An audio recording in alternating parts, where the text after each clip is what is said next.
Hello friends, my name is Eric Cloward and welcome to the Stoic Coffee Break. Today's episode is called Get Comfortable with the Uncomfortable.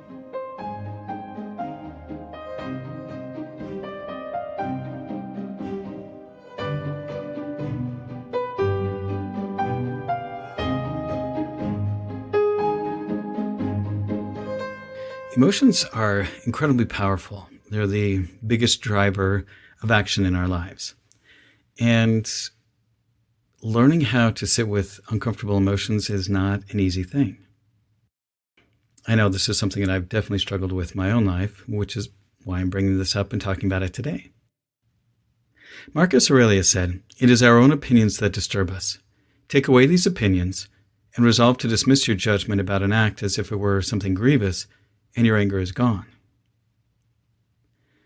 Now, over the centuries, the term Stoic has evolved from the original meaning of somebody who follows the philosophy of Stoicism to someone who does not show emotions. I mean, when you look up the definition of Stoic in the dictionary, it says, not affected by or showing passion or feeling, firmly restraining response to pain or distress. Now, Stoics are not emotionless automatons. I mean, all humans feel emotions. Reading Meditations, you see that Marcus Aurelius seems very far from being cold and emotionless.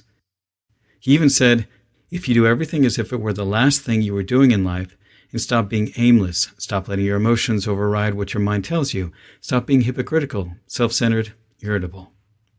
That to me does not sound like somebody who is cold and emotionless. Practicing Stoicism is not about repressing emotions. It is not about pretending you feel nothing. It is about understanding how your mind works so that you can use it to benefit yourself and those around you. It's about finding balance and equanimity. It's recognizing that you have control over what you think, feel, and do. And if you are swayed by every little thing that other people say or frustrated by outside events, then you're going to be at the whims of your emotions, and others will easily control and manipulate you. So why do people still equate being Stoic with being emotionless? I think it's because anyone that follows the tenets of Stoicism understands that emotions are like the weather.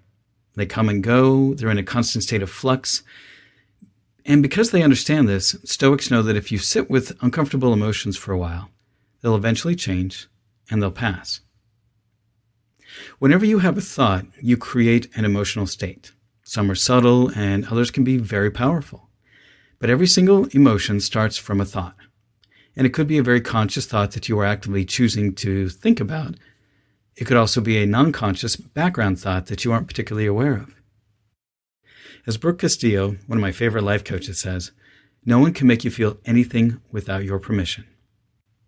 For example, when we're offended by somebody, it says more about us than it does about the other person. The thoughts that create the emotion are your own.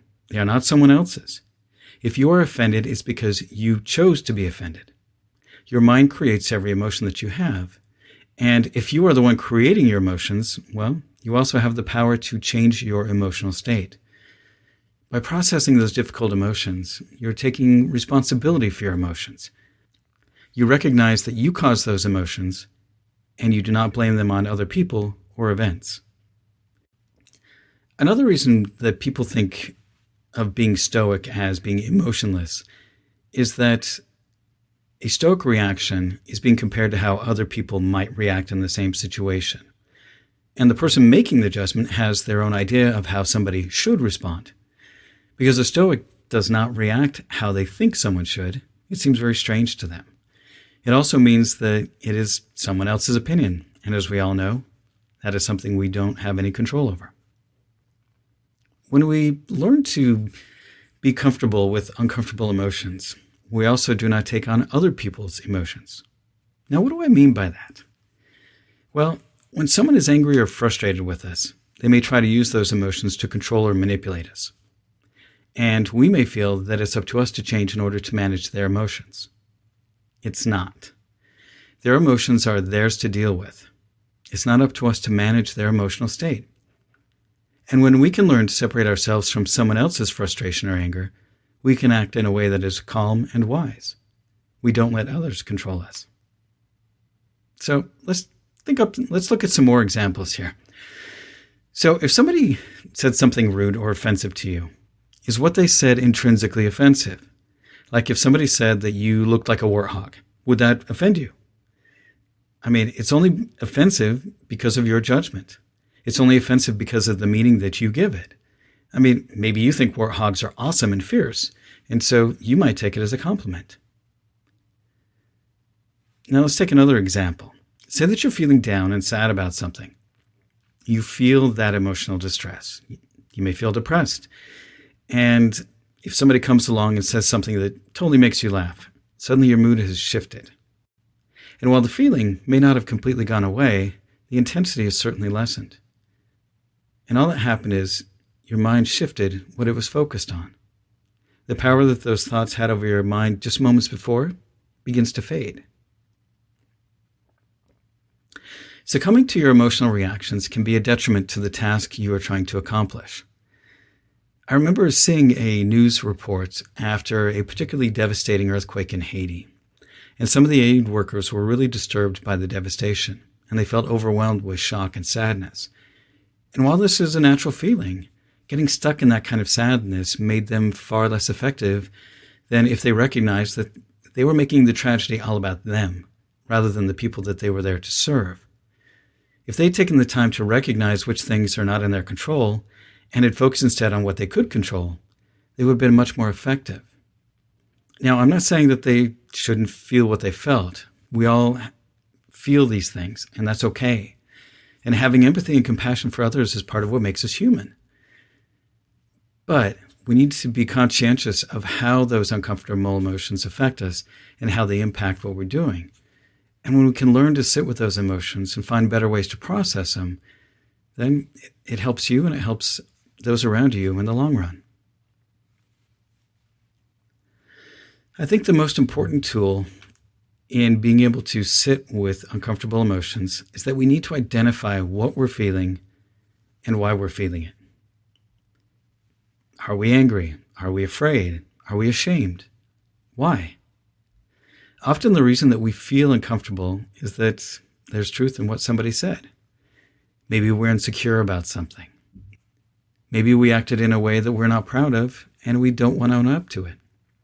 Maybe there is some true injustice happening and that feeling is a signal for us to step up and take some action. To be stoic is to be striving to be a better person and be willing to stretch yourself when things are hard. It is being willing to develop strength in areas that others won't. It means developing the mental fortitude to recognize how your emotions are impacting your thinking. And it is incumbent upon us to find healthier ways to process those emotions. And maybe that means you go out for a run or a walk when you're angry. Maybe it means that you give yourself some time just to vent to a friend, or even just to vent out loud. Remember, emotions are just a sensation in your body. And barring certain medical conditions, an emotion can't physically harm you. It's not going to kill you, even though it feels like it. And emotions are the biggest drivers of our actions, which is why it's so important to sit with your emotions, especially when they are uncomfortable. Because emotions change and fluctuate so easily, we know that the emotion will subside just by thinking different thoughts. If we can't sit with uncomfortable emotions, then we're prone to acting out in ways that are harmful to ourselves and others. So anytime you're having an uncomfortable feeling, don't run from it. Embrace it. And ask what it is trying to tell you. If you don't understand what you're feeling, how are you going to know how to respond properly? And if you fly off the handle at every minor challenge or lose your cool when things don't go your way, you're going to be easily derailed in life. The more you can sit with uncomfortable emotions, the better you'll be at handling difficult situations. And that's this week's episode. As always, be good to yourselves, be good to others, and thanks for listening.